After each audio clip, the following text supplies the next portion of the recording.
thing. Milton would like it. He liked it. Come on, Milton.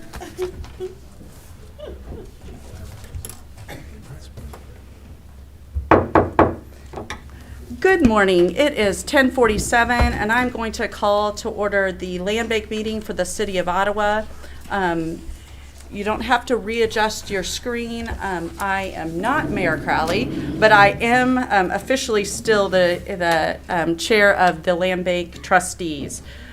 We have an agenda in front of us, which we are amending. We're kind of moving around the order, and we will begin the agenda with minutes from the November 8th, 2021 and November 15th, 2021 meeting.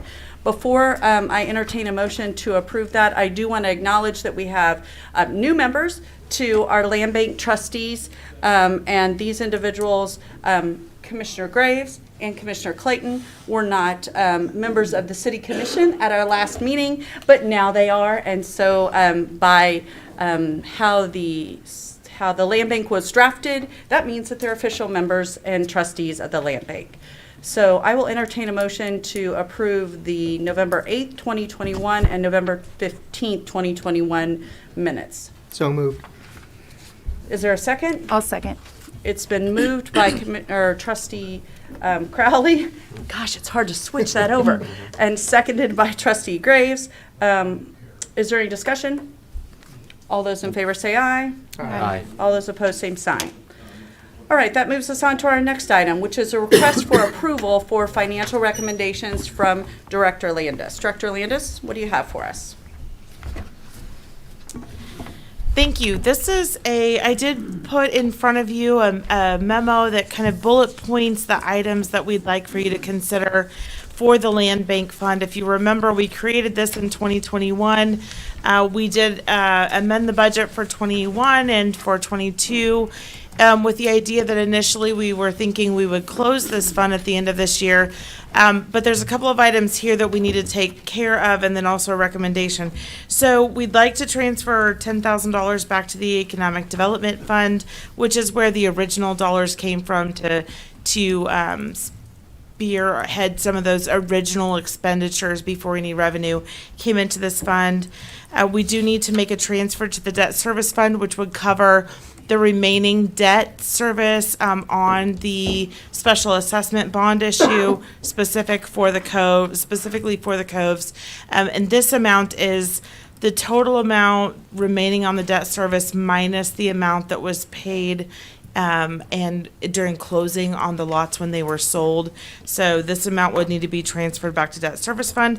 And then we're recommending that we transfer the amount for the initial acquisition cost of the golf course over to the golf course fund to offset those costs not until this would be a portion of the cost for the acquisition of the golf course, and the rest of it we're hoping will be covered by a grant application that we have put in, and we won't know that until springtime, probably, or early summer, for certain how the remainder of that will be paid for.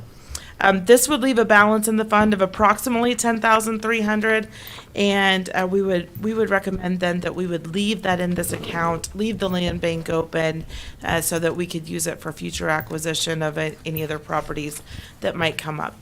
Do you have questions about what's being recommended here?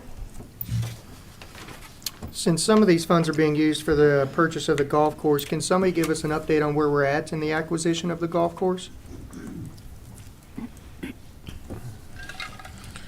Good morning, Trustee Crowley. The golf course is, the land itself has been transferred as of earlier this week. The city has acquired all of the outstanding equity interests in the Ottawa Country Club Association, which was the not-for-profit corporation which actually owned the course and some equipment out there. That not-for-profit corporation has voted itself out of existence, and the land transfer has been made.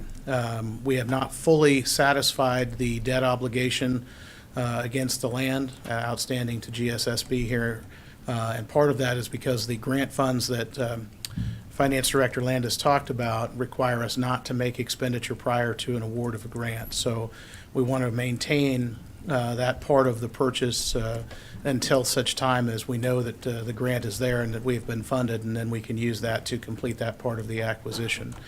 I would note that the transfer of the land from the Ottawa Country Club Association to the city, that portion was a donation.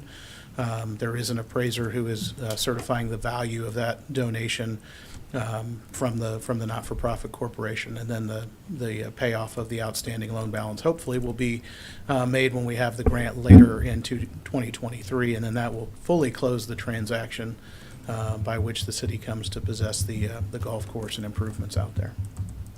Thank you. Any other questions regarding the financial recommendation from Director Landis?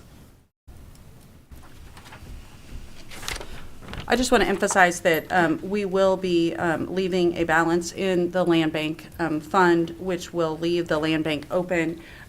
Do we want to discuss how that looks and how that looks moving forward? I don't know if we need to necessarily do it under this one, but possibly we need to do that in our next item about how it looks moving forward with the land bank. Any other questions? Is there a motion to approve the financial recommendations from Director Landis? Chairman Kayla, I'll make my motion, we approve it. I will second. It's been moved and seconded that we approve the financial recommendations as listed in the memo from Director Landis. Any discussion? All those in favor say aye. Aye. All those opposed, same sign. Motion carries. Thank you. Yes, thank you. That moves us on to election of officers, and I believe that our city attorney will be addressing that, and then I wonder if you might also want to address a little bit about the future. Thank you, Madam Chair. So the future of the land banks are creatures of state statute. They allowed, the legislature allows cities to create land banks in order to hold property. Sometimes that's a very short amount of time. We might be holding land for industrial development, or we might be holding land for commercial development. It might be a condemnation that took place somewhere in the community. I'm suggesting that you keep the land bank open because one of the state statutes says that whenever land is held by the land bank, it is immediately taken off the tax rolls. Currently, when the city acquires a lot, whether through a condemnation of a structure or through special assessments or tax sale, we have to go to the Board of Tax Appeals and file for a tax exemption on that property rather than just having it happen automatically. So what a lot of communities do with their land bank is they use the land bank to hold all of the real estate that the city comes to own. You all have been aggressive in terms of trying to create housing in the community and sold off many of the lots that the city owns. This year we've seen sales of land at Lakeside, we've seen sales of land over on North Elm Street, and we've seen sales of land in the Coves. All of which are in an effort to be aggressive in terms of making land available for development. We don't have a lot of land inventory left anymore, but we will from time to time, and future commissions will from time to time come into possession of real estate. And having a land bank as a tool is important, and rather than go through the cost of creating a new one each time something like this comes up, it's probably best just to keep this one around and keep a small amount of money in it if the need arises. So I'm suggesting that you keep it open for that reason, and I'll stand for any questions that you may have on the land bank.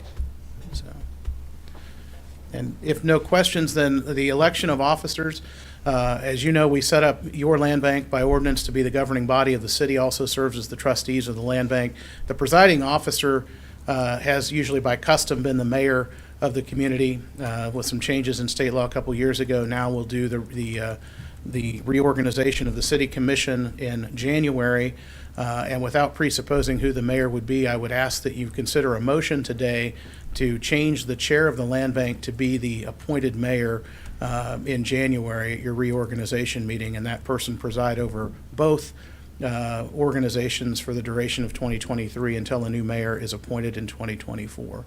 And that way we'll just be consistent, and we'll make sure that if we need to, we'll have another land bank meeting towards the end of 2023 to deal with that, unless we have property that necessitates another meeting sometime during that year. With that, I'll stand for any questions.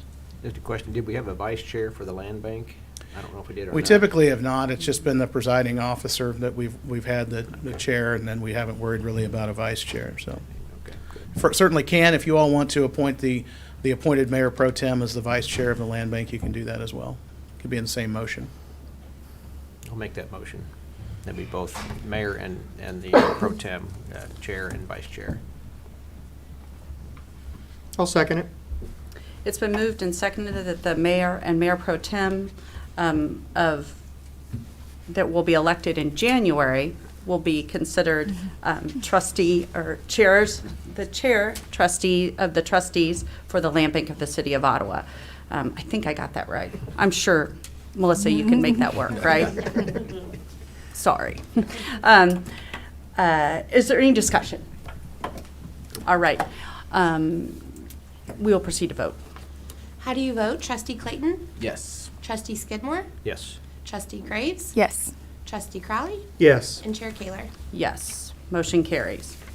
I believe that leaves, or takes us to the end of the land bank agenda. Is there anything that is to be brought for the good of the order for the land bank of the City of Ottawa?